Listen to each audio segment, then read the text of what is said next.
Hello dear everyone, it's very very good morning to all of you. और आप देख रहे हैं सीधी तस्वीर हमारे YouTube channel history by SRB की।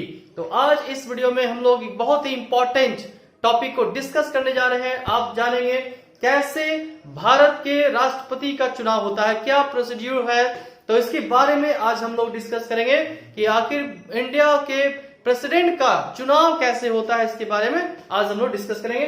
And the topic name is procedure of election of the president of India. इसमें बहुत ही इजी वे से दी गई है और आपको ये क्लास 8 एसएसटी चैप्टर 19 की ये टॉपिक दी गई है।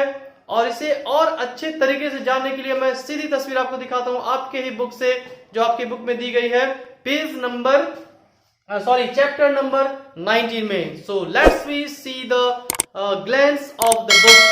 Now dear, you can see here in the portion, do you know portion, it has been mentioned here the procedure of election of the president of India. तो ये do you know section में आपको दी गई है।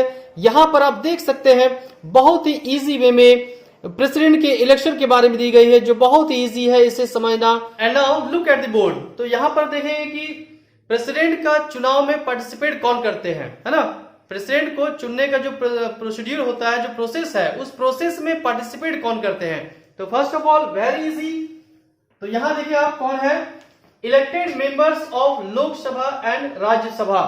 तो कौन participate करते हैं, इलेक्टेड मेंबर। यहां पर आप ध्यान देंगे, keep in mind that elected members of Lok Sabha and Rajya Sabha जो नॉमिनेटेड होते हैं वे प्रेसिडेंट के इलेक्शन में पार्टिसिपेट नहीं करते हैं, यानी वे वोट नहीं देते हैं। This one clear. नेक्स्ट क्या है, elected members of state legislative assemblies, यानी जितने सारे स्टेट्स हैं, हर स्टेट में स्टेट लेजिस्लेटिव असेंबली होती है, विधानसभा है। तो वहां के जो मेंबर हैं, यानी कि डायरेक्टली यदि कहा जाए तो विधायक, जो विधायक होते हैं, कौन से विधायक, इलेक्टेड मेंबर, इलेक्टेड जो विधायक होते हैं, इलेक्टेड जो एमएलए होते हैं, वे पार्टिसिपेट करेंगे किसके चुनाव में, प्रेसिडेंट के इलेक्शन में। तो ये क्लियर हो गया। क्या क्लियर हुआ, दो तरह के लोग प्रेसिडेंट के इलेक्शन में पार्टिसिपेट करेंगे और अपना इंपॉर्टेंट वोट कास्ट करेंगे। कौन कौन, फर्स्ट वन पार्लियामेंट, चलते हैं ना, फर्स्ट वन पार्लियामेंट। तो पार्लियामेंट में दो हाउसेस हैं, लोकसभा और राज्यसभा। पार्लियामेंट के दोनों हाउसेस के इलेक्टेड मेंबर्स। सेकेंड वन, जितने सारे स्टेट है वहां जो स्टेट असेंबली है यानी विधानसभा है, उस विधानसभा के इलेक्टेड मेंबर्स यानी कि विधायक। तो डायरेक्टली क्या हो गई, सांसद और विधायक, ये दोनों प्रेसिडेंट के इलेक्शन में पार्टिसिपेट करते हैं। ये दोनों मिलकर ही राष्ट्रपति का चुनाव करते हैं। I think now it is clear all of you. And now next हम लोग डिस्कस करेंगे आखिर जो वोट देते हैं ना, जो एमपीज हैं, जो सांसद है, वे वोट देंगे तो उसके वोट की वैल्यू क्या होगी, उसके वोट की वैल्यू क्या होगी। और साथ ही साथ जो विधायक हैं तो उनके एक वोट की वैल्यू क्या होगी। यहां मैं बता दूं कि जो पब्लिक वोट देती है, पब्लिक वोट जो देती है उसकी वैल्यू 1 होती है। मैंने वोट दिया, 1 वोट दिया, तो इसका वैल्यू क्या होगा, इसका वैल्यू 1 होगा, 1 होगा। लेकिन जब एक सांसद जो एमपीज है, मेंबर ऑफ पार्लियामेंट है, वह अपना एक वोट देगा, उसके वोट की वैल्यू 1 नहीं होती है। इसके लिए एक फॉर्मूला है जिसके बारे में अभी हम लोग डिस्कस करेंगे। तो चाहे विधायक हो, जो लेजिस्लेटिव असेंबली का मेंबर है, एमएलए है, उसके वोट का वैल्यू अलग होता है। और एक एमपी जब वोट कास्ट करता है उसके वोट का वैल्यू अलग होता है। तो उसी वैल्यूज के बारे में अब हम लोग डिस्कस करेंगे। एक फॉर्मूला बताएंगे, सिंपल सा फॉर्मूला है, इजी आप अंडरस्टैंड कर जाएंगे, इजी समझ में आ जाएगा। Now so let's we see the what is the formula. तो यहां पर देखें, वैल्यू ऑफ 1 एमएलए वोट। तो एक एमएलए, एक जो विधायक है, इसका वोट का वैल्यू कितनी होती है, कितनी वह है। तो यहां पर देखो क्या है, फॉर्मूला क्या है कि टोटल पॉपुलेशन ऑफ स्टेट, यानी कि उस स्टेट की, जिस स्टेट का विधायक है, एमएलए है, उस स्टेट का टोटल पॉपुलेशन क्या होगा। तो टोटल पॉपुलेशन ऑफ स्टेट, इसको डिवाइड करेंगे 1000 से, कितना से, 1000 से, by number of elected MLA, यानी उस स्टेट में टोटल इलेक्टेड एमएलए की संख्या कितनी है। तो इसे हम एक एग्जांपल से भी लेते हैं। मान लो कोई भी स्टेट हम लेते हैं, सपोज दैट यहां हमने एक स्टेट लिया मध्य प्रदेश। एग्जाम्पल लिया, एडजेक्ट मैं नहीं बता रहा हूं कि यही है, बस इसे समझाने के लिए और समझने के लिए। तो यहां पर मैंने एक एग्जाम्पल लिया मध्य प्रदेश। तो मध्य प्रदेश का मान लीजिए, सपोज कीजिए, मान लीजिए कि इसका पॉपुलेशन क्या, नंबर टोटल पॉपुलेशन, तो टोटल पॉपुलेशन क्या हो गई 3 करोड़, 3 करोड़ है। तो यदि 3 करोड़ पॉपुलेशन है, ये मैं एग्जैक्ट नहीं बता रहा हूं, जस्ट एग्जांपल के लिए 3 करोड़ है, तो इसे हम डिवाइड किससे करेंगे 1000 से, अकॉर्डिंग टू द फॉर्मूला। तो यहां पर 3 करोड़ डिवाइडेड बाई 1000 बाई क्या करेंगे, नंबर ऑफ इलेक्टेड एमएलए, यानी कि उस मध्य प्रदेश में टोटल इलेक्टेड विधायक की संख्या कितनी है। तो मैंने यहाँ जस्ट एग्जांपल लिया है 80, एडजेक्ट मैं नहीं बता रहा हूं, यहां पर मैंने जस्ट समझने के लिए एग्जांपल लिया है। तो मान लीजिए कि 80 विधायक, 80 जो एमएलए है वो मध्य प्रदेश में है। तो यहां पर ये फॉर्मूला यहां पर काम करेगा। तो 3 करोड़ डिवाइडेड बाई 1000 बाई 80, तो ये फॉर्मूला है, इसे आप डिवाइड करेंगे, डिवाइड करने के बाद फिर यहां से इसे डिवाइड करेंगे, तो ये जो आपका आउटकम आएगा, जो इसका रिजल्ट आएगा, वो एक एमएलए का वोट का वैल्यू होगा। ठीक है, तो इस तरह से अब नेक्स्ट हम लोग निकालेंगे एक मेंबर ऑफ पार्लियामेंट की वोट की वैल्यू क्या होती है, इसका फॉर्मूला क्या है, इसके बारे में जानेंगे।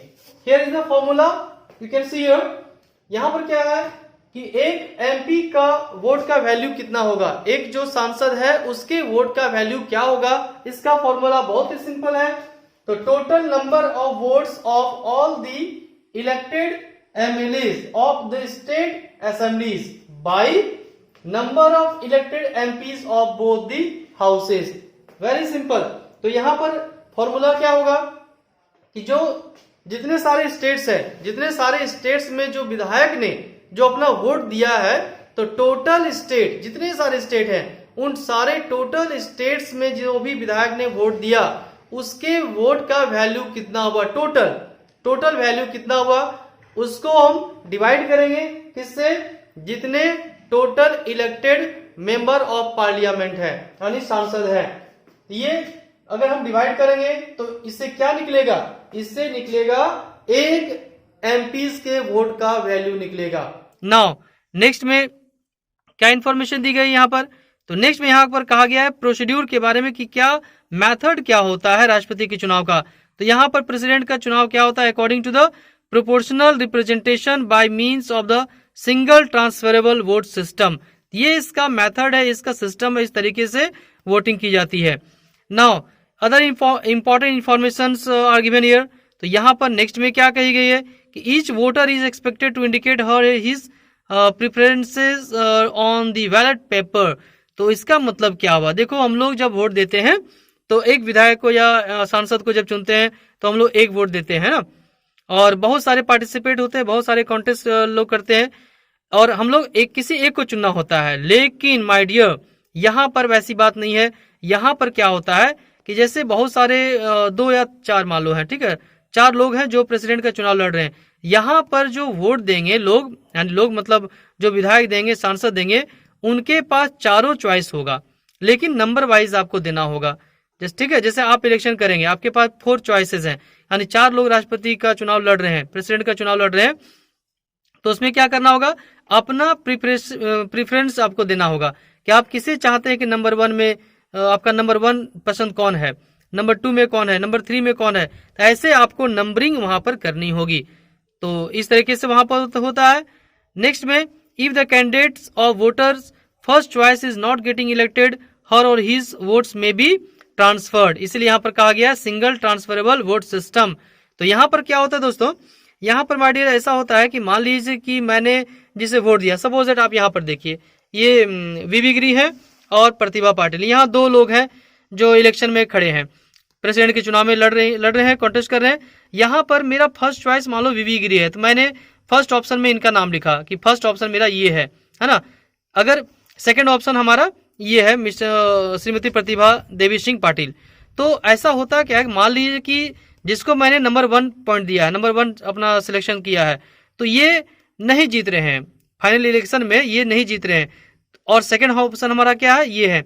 तो ये यदि नहीं जीत रहे हैं तो हमारा वोट वेस्ट नहीं हुआ, हमारा वोट बर्बाद नहीं हुआ, वह हमारा वोट ट्रांसफर हो जाएगा ऑटोमेटिक, इसमें हमारे सेकंड चॉइस में चला जाएगा। यानी कि जो प्रतिभा पाटिल है तो इनमें हमारा वोट चला जाएगा। क्लियर? तो इसीलिए यहाँ पर ट्रांसफर वोट सिस्टम कहा गया है। तो अब आपको ये समझ में आ गया होगा। तो यहाँ पर क्या होगा, इसी चीज को यहाँ पर लिखी गई है कि सेकंड चॉइस, यानी हमारा सेकंड चॉइस में वोट ऑटोमेटिक ट्रांसफर हो जाएगा। Now next one is a candidate in order to be elected as president has to secure a quota. अब यहाँ देखिए एक कोटा की बात की गई है।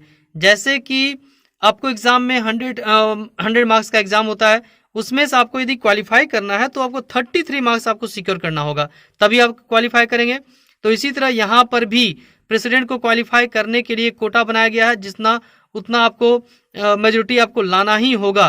तो ये कोटा कैसे हम लोग आउट निकालेंगे, कैसे इसका आउटकम निकलेगा, इसके लिए ये फॉर्मूला यहाँ पर दिया गया है। तो कोटा कैसे निकलेगा कि total number of valid votes, यानी जितना भी वोट पड़ा है जो वैलिड है मान्य है, उसको हम 2 से डिवाइड करेंगे और उसमें 1 ऐड करेंगे। तो ये यदि करते हैं, इससे हमारा क्या निकलेगा, कोटा निकलेगा, है ना। तो इसी से जितना एक कोटा निकलेगा वो क्वालिफाई करना होगा। जो भी निकलेगा ये तो ऐड करने डिवाइड करने पर मालूम होगा। तो ये मैं सिस्टम बता रहा हूँ कि आखिर सिस्टम कैसे निकाला जाता है, ये जो कोटा का जो फॉर्मूला है कैसे निकाला जाता है। Now next one.